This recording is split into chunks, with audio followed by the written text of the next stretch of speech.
Welcome to another one of these sessions where we're going to dig deep into how your diode laser works. Remember, although I've got a lot of experience with CO2 laser, and some of the stuff that I'm bringing to you brings that experience into this situation, I'm very much a diode laser student, and there are bits about this technology that I don't understand. So I'm not teaching you. Sometimes I'm giving you some information, and generally you're coming along with me and we're discovering things at the same time. You may remember in the last session I finished up with rather a controversial statement, and that is that the colour that you can burn onto wood has got nothing to do with power. I know you need a certain amount of power to get it working, but if you change the power, you don't change the colour. Well, how does the matrix test work, I hear you say?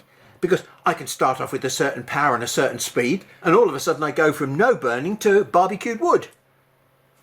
There must be a change due to the power, because up here at 100% power it burns black, and down here at 0% power it doesn't. Well, I'm afraid you're slightly confusing the parameters. So today I'm going to untangle those parameters so that you can see exactly what's happening, because I can assure you that wood only burns because of the amount of energy it receives. If you receive energy in one spot continuously, then it will go black. But if you reduce the energy that you put into a spot by increasing the speed that you move that spot over your material, you won't get as much energy into the material and it won't do as much damage. Here I've got a diode laser. Trust me, this is a diode laser. It serves to demonstrate the principle much better than you can see with the diode laser. I'm going to start off with no speed at all, and we're going to watch the damage that happens to the wood. And then I'm going to gradually move off of that spot and move faster and faster and faster as I move off to the edge of the material. And then we'll look at the results afterwards. So here we go to start with. And look, we've got a nice black mark and we're burning. So now I move off faster and faster and faster. Look, we've got a colour range. So we should be able to do grayscale engraving with this wood and this diode laser. Well, not really, because grayscale engraving doesn't involve changing the speed. Grayscale engraving involves changing the power. Did I change the power of this diode laser? Of course I didn't. Now remember, your diode laser cannot change its power. The only thing you can do with your diode laser is change its exposure time. And what did I do here? I changed the exposure time, because I moved faster and faster and faster, and for every little bit that I moved it was receiving less energy. You notice something else about this as well. Look at the beam size here, and then look at the beam size as I move faster and faster and faster. Not only did it get lighter and lighter and lighter, it got thinner and thinner and thinner. So there's some interesting thoughts you can take in today's session, and then you can think about, well, just how does the matrix test work then? Because I can see it works. Yeah, but you're seeing it working for the wrong reasons. I'm going to break down the parameters that you use in the matrix test, because here you can see clearly the colour in this case is changing because of speed. You've got a diode laser which is on all the time. Okay, now you think you can change the power, but you can't change the power. All you can do is change the exposure time of the beam, and you have two ways that you can change the exposure time with the diode laser. One of them is to change the duty cycle power, which means you put little teeny weeny pulses of energy into the material, and even if you put little teeny weeny pulses of the material into the energy and make it fairly light, it will be dark if you don't move. If you move, it starts to get lighter, and the faster you move, the lighter it gets, and the thinner the beam gets. They're not things you've probably really thought about. You just twiddle with the knobs and you look at the results and, hey, you're happy. I'm not happy with that. I want to know how and why all these factors work together.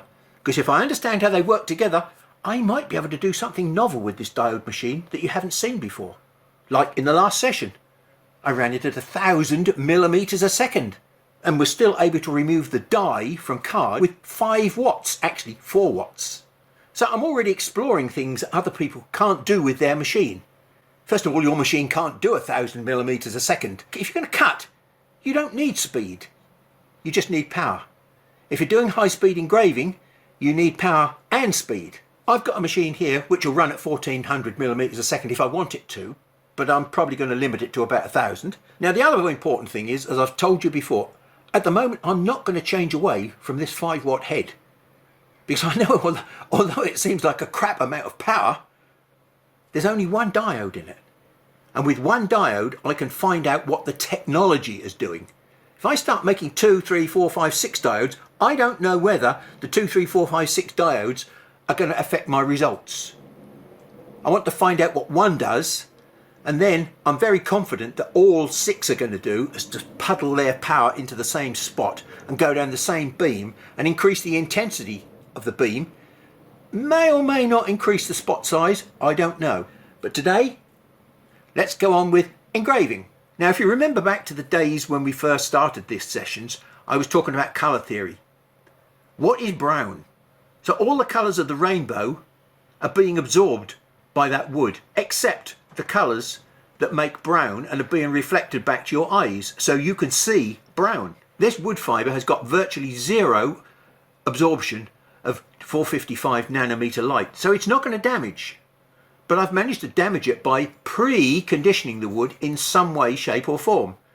Now I thought that preconditioning was to do with the colour that would then absorb more energy and start a burning process off. So today what I want to also check out is whether this brown is a thing that's now absorbing more blue light and allow us to damage it, or have I actually changed the structure inside the material, somehow arranged the atomic structure or the molecular structure in the material so that it accepts the light better.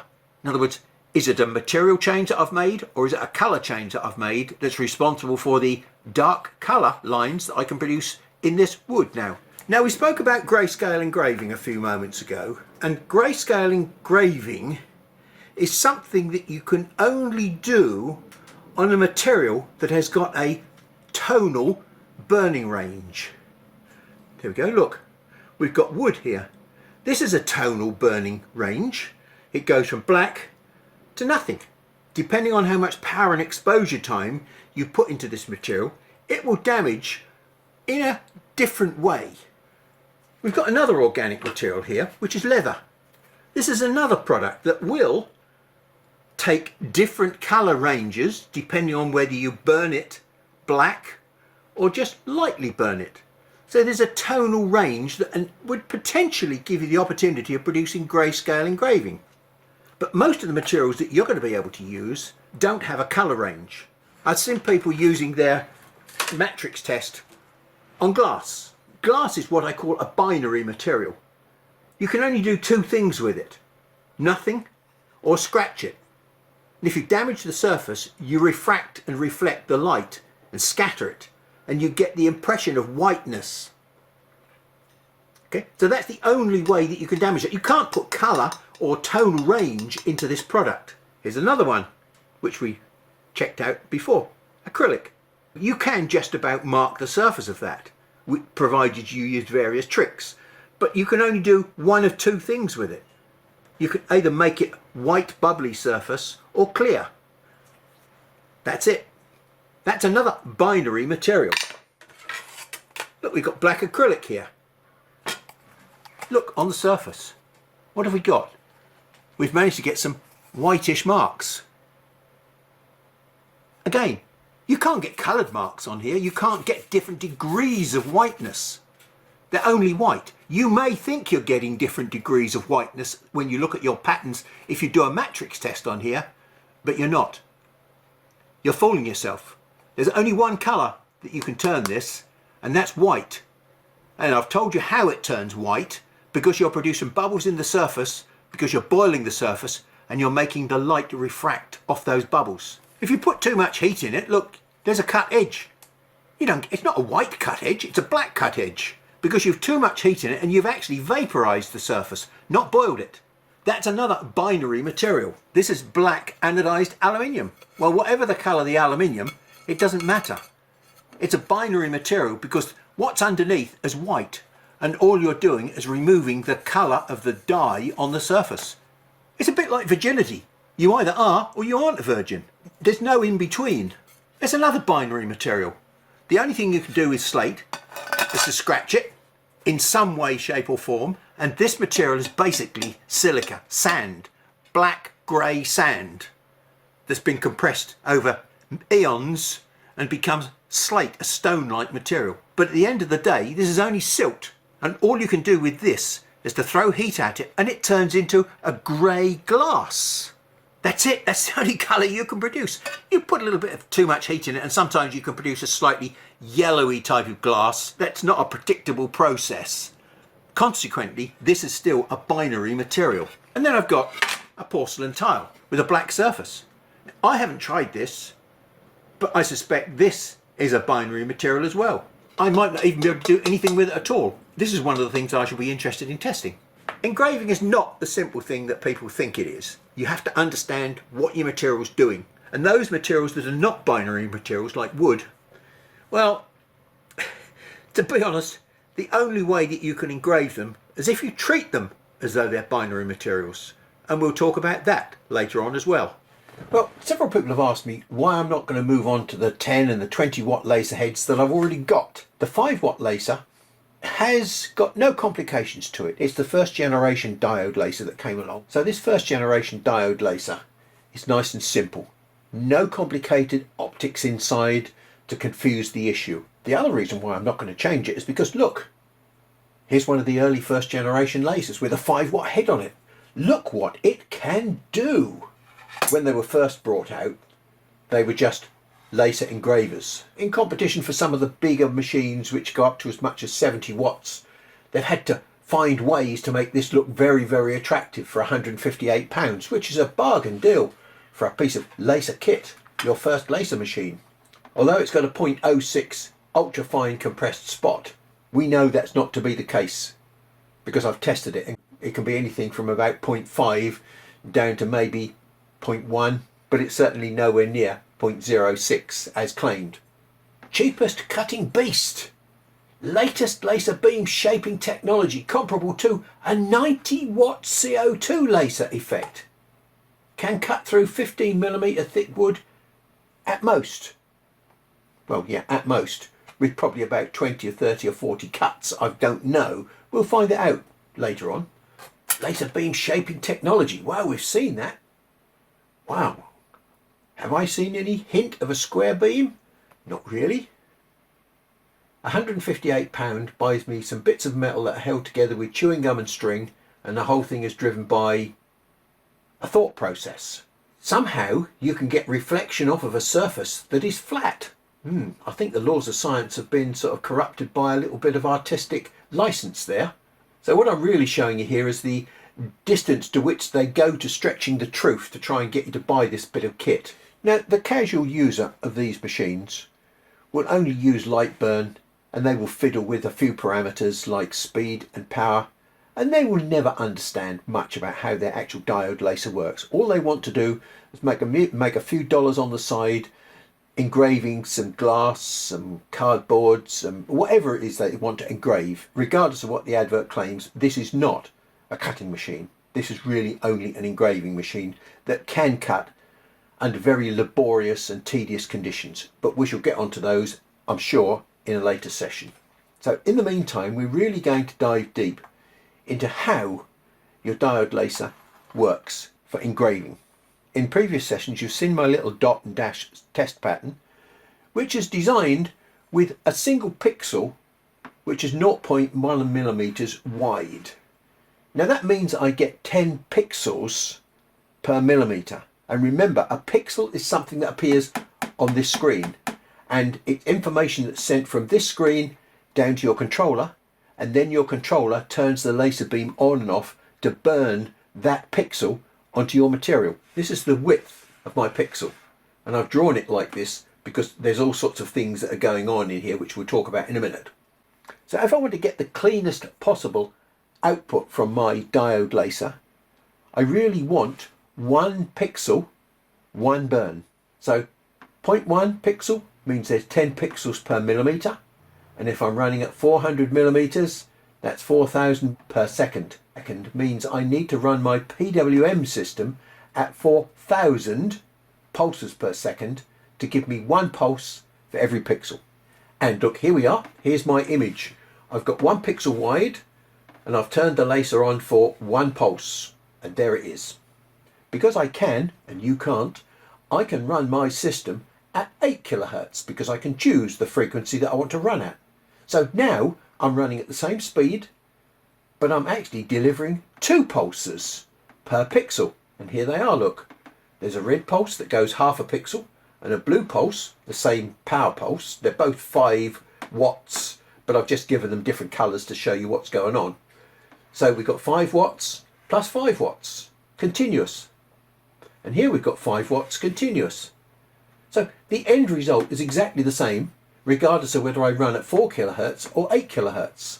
And so here we are, look, 400 millimeters a second at 20 kilohertz, which is what your fixed frequency is likely to be. Now we've got 5 pulses per pixel. 1, 2, 3, 4, 5. Now remember back to my special blow lamp diode, where I kept the pulse in one spot, and I burnt that blacker and blacker and blacker. As I go across the pixel at 400 millimeters a second, the first pulse is there, the second pulse is there, and the third pulse is there, etc. So I've got 5 separate pulses which are doing the same amount of damage as a single continuous pulse.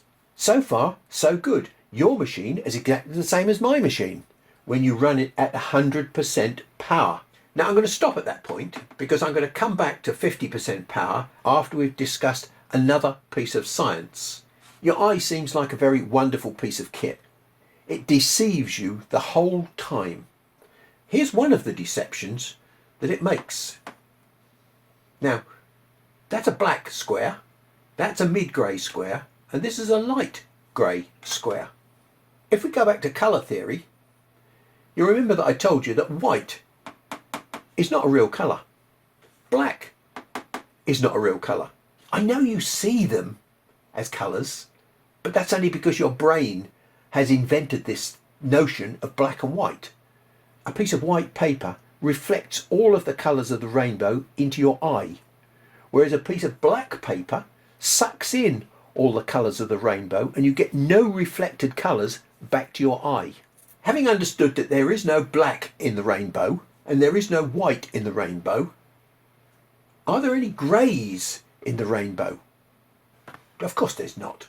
If I look at the pixels in that image, and I can't see them because my eye won't allow me to zoom in and see the pixels on that screen, but I can draw you an enlarged picture of what a pixel might look like in one of these little micro spots down the corner here. And what it is, it looks like that. It's 100% nothing, absorbing all the colour. Now, this mid-grey is 50% black and 50% white. But you can't see the black in there, and you can't see the white in there. What your eye does, it creates this aggregate picture of black and white and says, well, that's 50% black, 50% white, that's good enough, I'll tell the brain it's mid-grey. And when we get to this light grey, look, we've got 25% black and 75% white. When your eye averages that out, it sends it to the brain and says that's light grey. Now we'll come back to 50% power. That 50% power produces mid-brown because it's brown, white, brown, white, brown, white, or brown, white, brown, white. Whichever way you look at it, there's 50% of that pixel which is not brown. And every part of that pixel is 5 watts of damage. They'll all be mid-brown, say, and that will be mid-brown. But that will be mid-brown as well. All of these are mid-brown. There's no difference in the colour that the 5-watt laser burns. But there is a difference in the way that you potentially perceive, what this colour is. Because it's a mix of dark brown, light, dark brown, light. And here we've got this colour mix that your eye is making about this mixture of dark and light, dark and light. So the colour that you see might not be what the laser is actually doing. It's only a perception. And then to add one more thing to that, this is brown and this is white. You try and look up the wavelength for brown, it doesn't exist. Why not? Because brown is another invention that your brain has made. The fact that the wood was white to start with and then it turned brown when you exposed it to this laser beam means that you've actually changed the chemical composition in some way so that it reflects a different range of light. When it was white, it was reflecting all of the light back to your eye. When it's brown, some of the rainbow colours have been absorbed, and the only reflected part of the rainbow is a proportionate mix of colours which create brown in your eye. That's just the first stage that you have control of with your diode laser, which is exposure time through controlling the power. 50% on, 50% off. But remember, that brown is the same as that brown, it's the same as that brown, it's the same as that brown. Because we've damaged the material with a certain amount of light intensity. We've fired a certain number of photon bullets at the material, and those bullets have damaged the material to a certain extent. Now, the photon bullets that are damaging that material there are going did, for example. But if I run at half the speed, I'm now going to go I'm going to put twice as many bullets into the material in the same period of time. And as I slow down, I put more and more bullets into the same space. I'm going to damage the material more and more and more. And that's the reason why we're going to get a darker brown burn when we run slower. The speed effect is going to be very easy to see because I've already demonstrated it with the blow lamp. But this intermittent colour problem that we see here might be a bit more difficult to see. I'm going to run this ramp test at various speeds to see if there's any change in the focal distance. So I'm running this at 100% power, and we're going to do it. The first one is 600 millimeters a second, 200 millimeters a second, 100 millimeters a second, and 20 millimeters a second.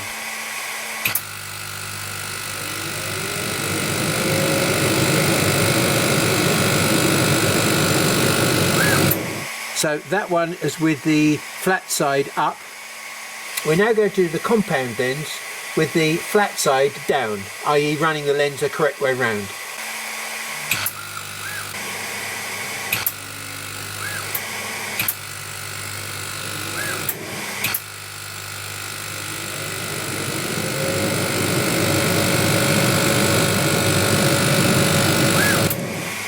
So this is the normal lens.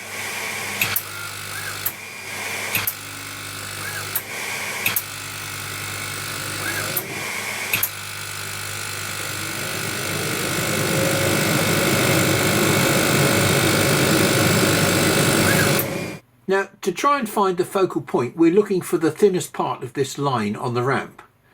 And with a CO2 laser, there's quite a significant change in the focal distance depending on the speed you run at.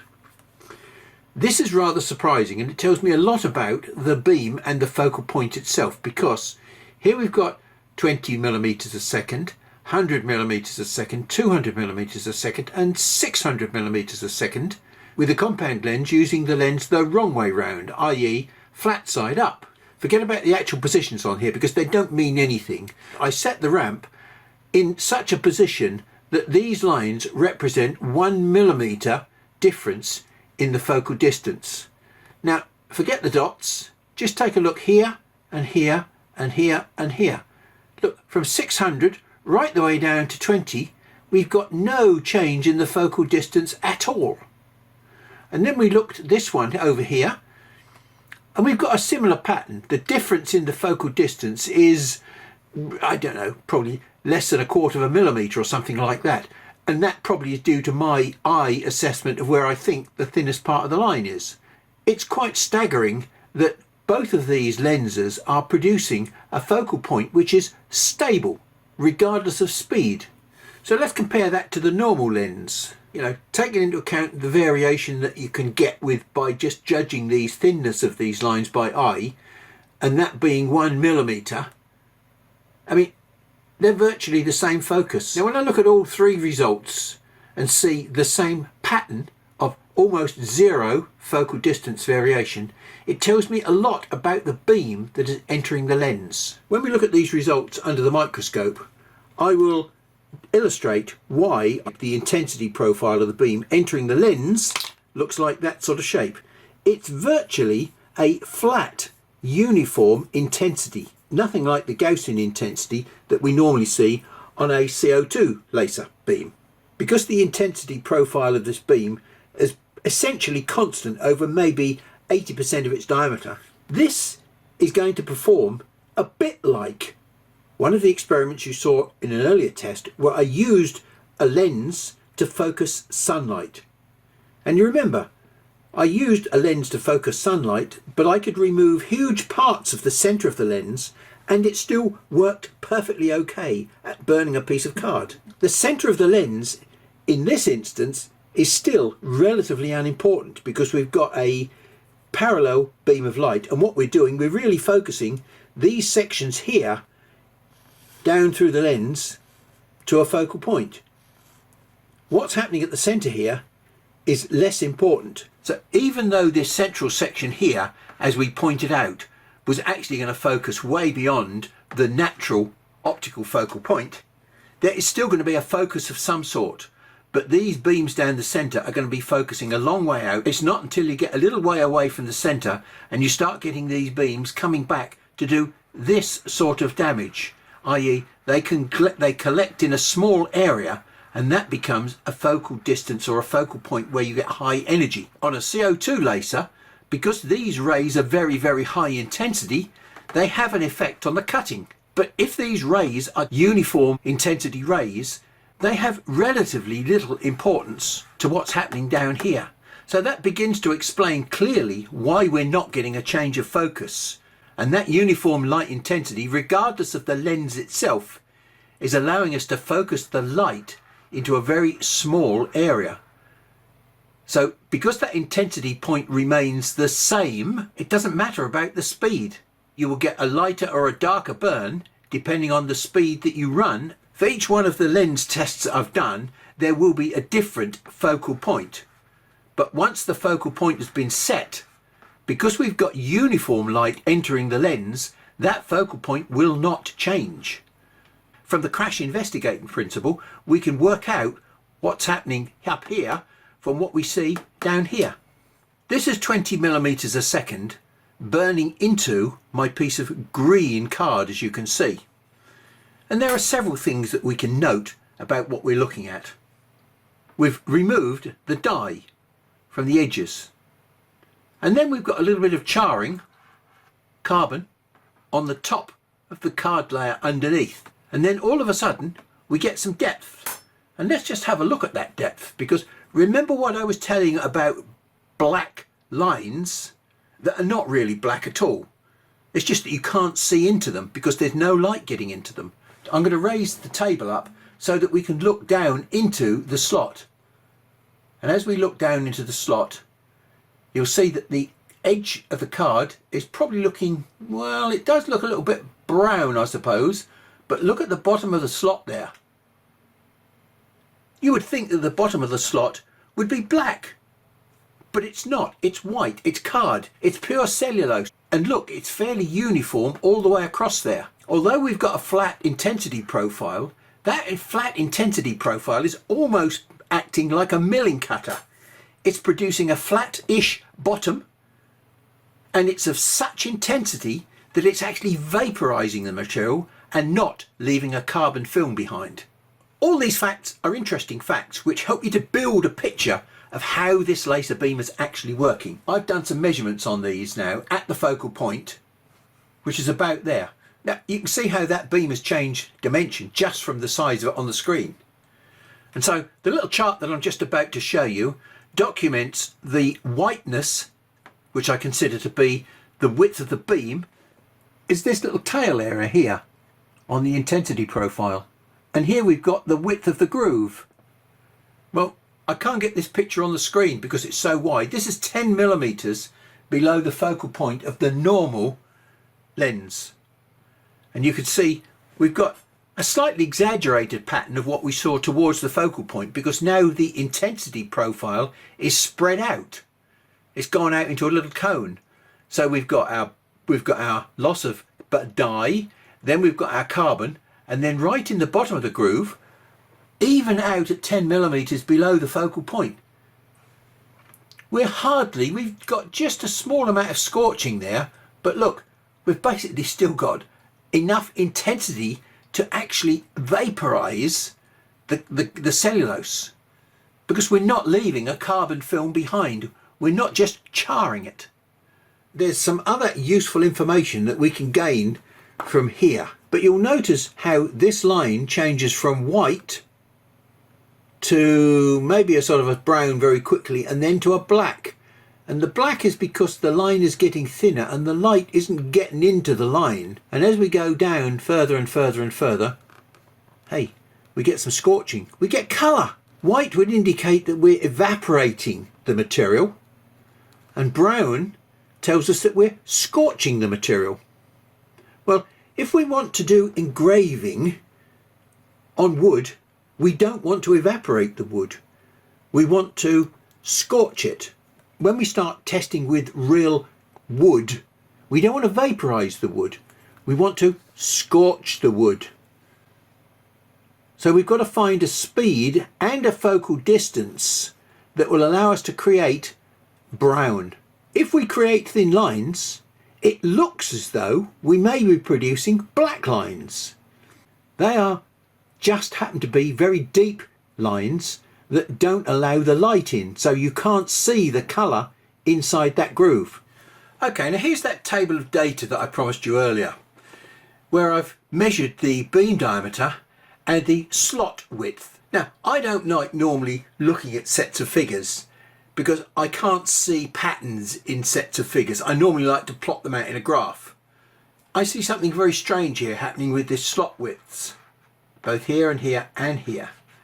Although I'm fascinated by this, 10 microns slot width,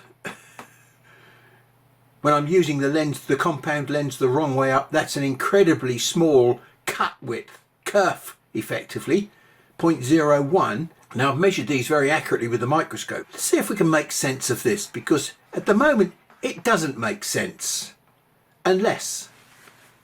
So here's the puzzle that I see. We have a lens and we have a material surface. The focal distance remains at X. We proved that with the ramp test. The intensity of the beam coming into the lens might look something like that, fairly flattish. But then the lens has got a tendency with its spherical aberration to do some funny things to the light rays. The nominal focal distance for the lens is not where X is, because when we're running at 20 millimeters a second, I was able to produce a kerf width effectively of 0.06. But at that same focal distance, when I ran at 600 millimeters a second, my kerf width at the same focal distance was only 0.01.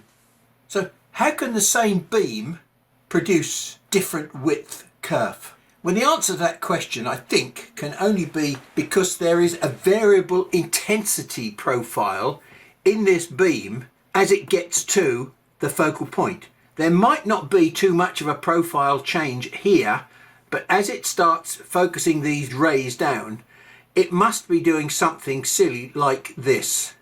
I've drawn a Gaussian sort of distribution there.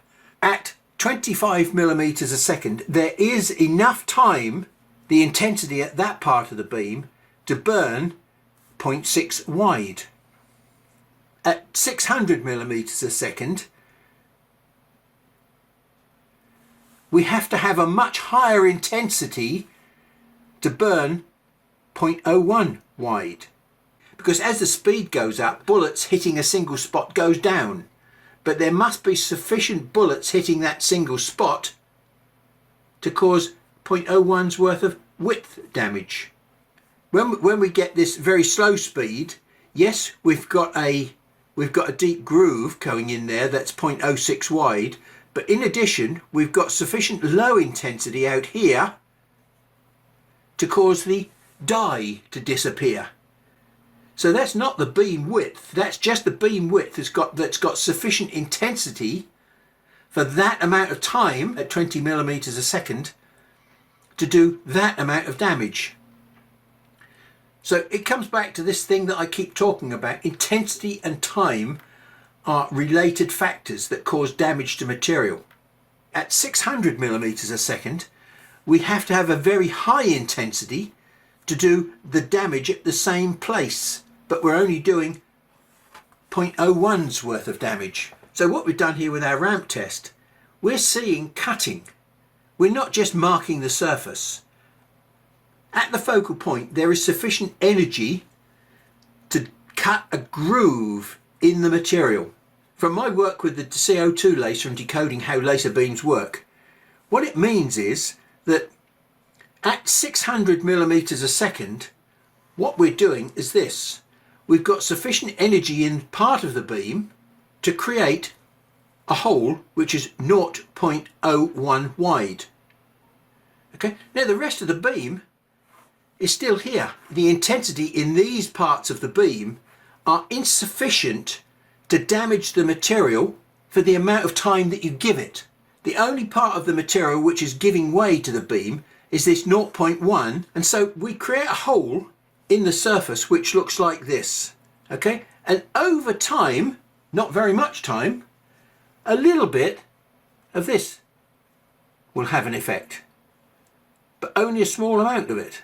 The intensity profile of that part of the beam will carry on for as much time as it can to burn this deep. If we move on too quickly, we may well find that this will decrease in size again and the depth will get less. So I think I can already see how 70 watts of power will produce a very parallel curve. So it's amazing, isn't it? Look, from that little piece of information there, that's the air crash site. I've been able to interpret a lot of information about what's going on in the beam. Wood is not a single material. We've got one wood here, and another wood here. Every part of this wood is a different chemical composition. This brown stuff will engrave at a different rate to this stuff. We're not going to use wood because wood is too variable. This is a 1 millimeter thick card. It's the stuff that they make beer mats out of. It's very absorbent. One of the things they do to wood to make wood pulp is they remove the lignin from the wood and just leave the cellulose.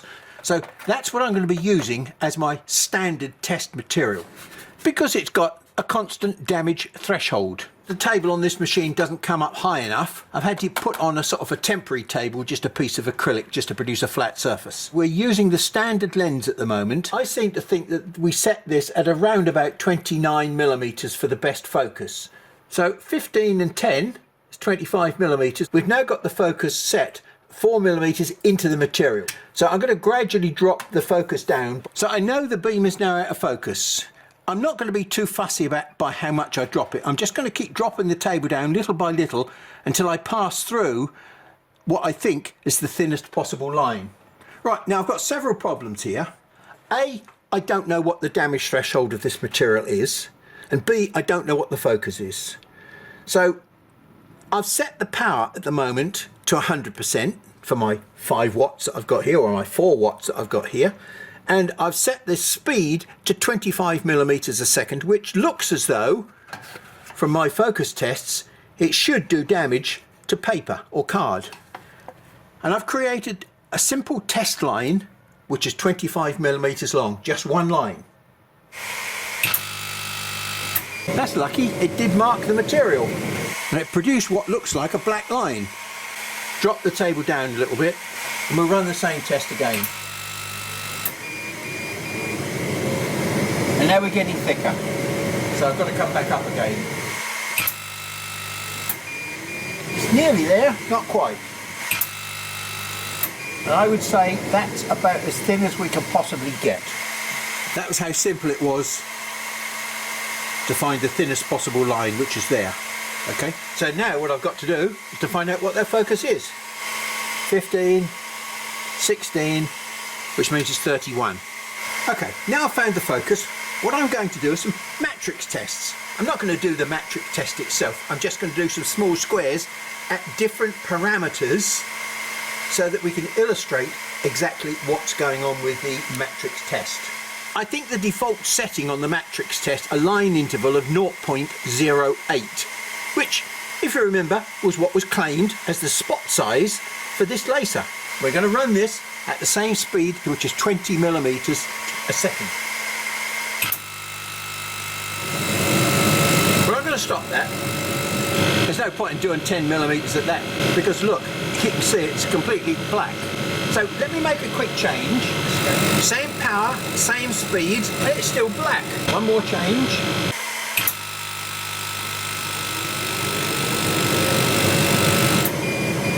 And another change.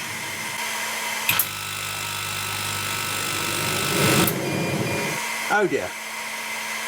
That was the first two tests. Look at the colour of the bottom two. One is brown and the other is a lighter brown. But they're both done with the same speed and power. Why do they look different?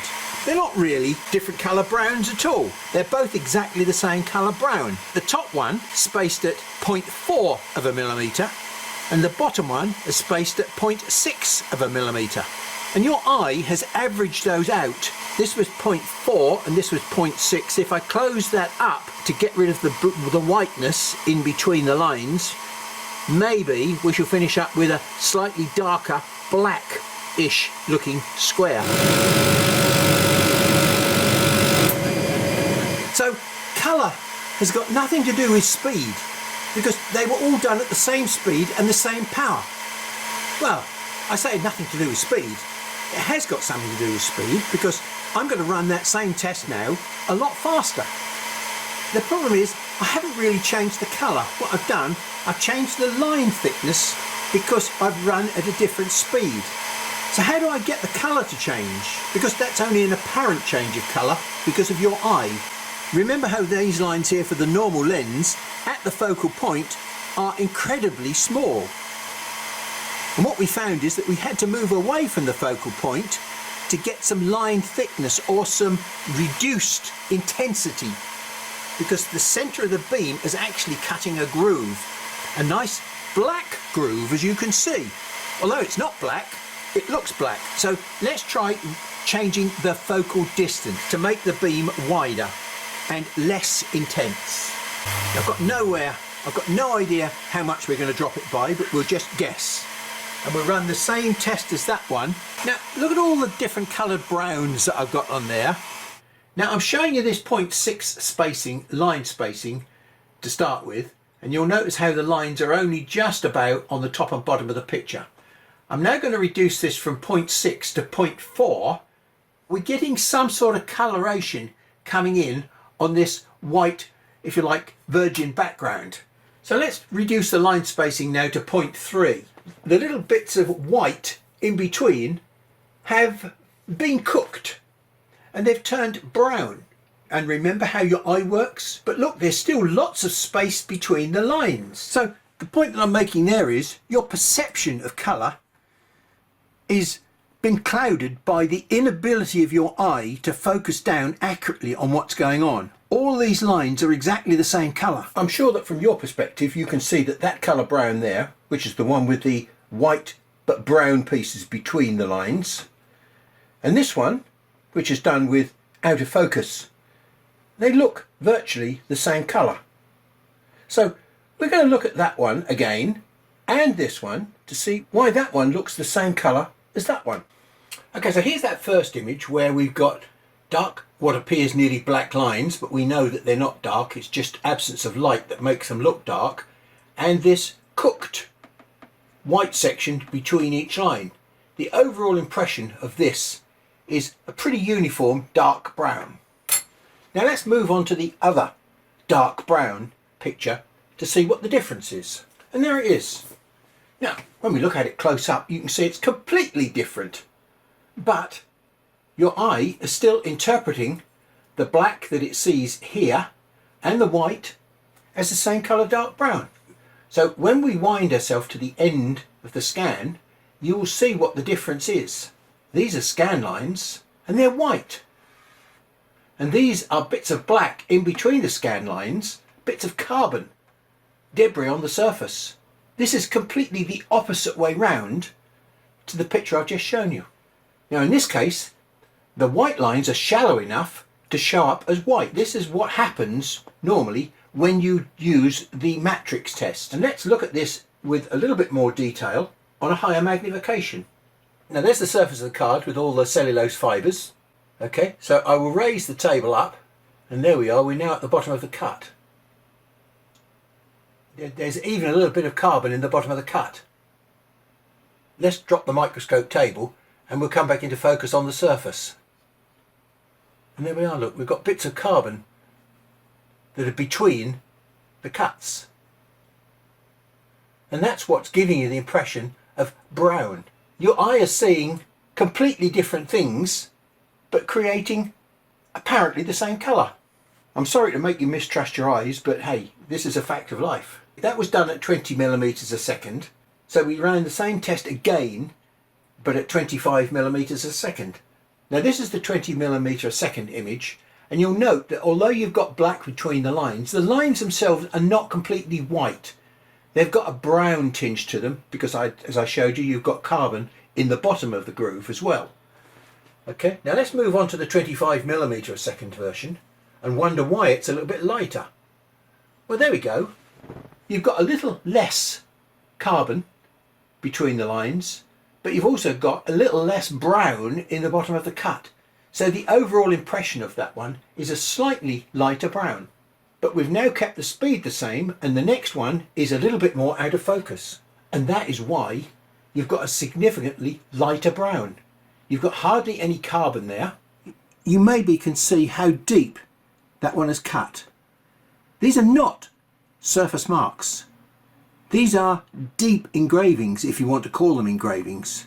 So now you have to ask yourself the question, why are these black? And the deeper I go, it seems equally black. And yet when I go a little bit deeper, it's a lighter brown. That makes no logical sense at all, surely, because the more power I put into this, the deeper I go, the blacker it should get. So this is where we need to understand how the beam works. As I illustrated to you with these two, the beam is actually cutting a white groove in the bottom. And what we're seeing here is the black debris on the sides of the cut. Well, here we have no black debris on the sides of the cut. What we've got is just the white groove. And why is it white? Well, it's because the tip of the beam, the very, very high intensity focused part of the beam, is evaporating the cellulose. It's not burning it, it's evaporating it, and it's leaving it a nice clean colour. Understanding how and why these colour changes are coming about is very important. So let's just measure the difference in the depth of these cuts. So the light one is 0.75 of a millimetre. The dark one is about the same, 0.79.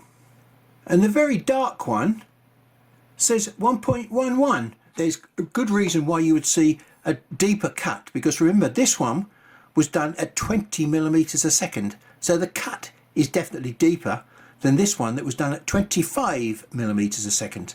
So the cut will be shallower because of the higher speed. And this one, remember, what we saw was a little bit of black debris on the surface, but the depth of the cut is what I've really measured with the caliper, because I've squashed the carbon on the surface and I'm measuring the bottom of the white cut. Well, I hope there are several big takeaways from this session. First one, don't trust the matrix test. That line is black because occlusion of light. It's not black really. It's by changing the line spacing you get the apparency of different colours, because your eye is averaging what it sees. It's not telling you the truth. You won't change the colour by changing the speed, because this is a deep cut. The only thing that will happen as you increase the speed, you will decrease the width of the lines. The one thing that you don't use in the matrix test is line spacing. So as you change the line speed and power, you're going to change the line thickness, and you're going to change the amount of overlap or the amount of space between the lines, but you're never going to change the line spacing. These were done at one line spacing and destroyed the material. These were done at the same speeds and powers but at a different line spacing, and we haven't destroyed the material. Now, to do proper engraving, you don't need to cut into the surface. You just need to mark the surface of your material. And to mark the surface of your material, you need to find a set of parameters that may include out of focus, which I'm afraid the matrix test doesn't take into account, that will produce a shade of brown that doesn't produce a 3D effect like this. These are not 3D, these are cut lines, so they're basically, it's a nice flat surface with little lines cut in it. This is more the sort of effect that you want, not this deep cut which turns your material into charcoal. That's our first introduction to the problems of engraving with the diode laser. And there are problems. So we've got to find a way to deal with these problems, because I always thought that the diode laser was a very simple engraving machine. But it turns out that it's not a simple engraving machine. It's got the same sort of problems a CO2 laser has got, which tends to cut in deeply as well. And it's very difficult to get surface engraving with a CO2 laser. Well, now it seems as though it's equally difficult to get surface engraving with a diode laser. Well, thank you very much for your time today, and I'll catch up with you next session where we'll move into the real world of wood.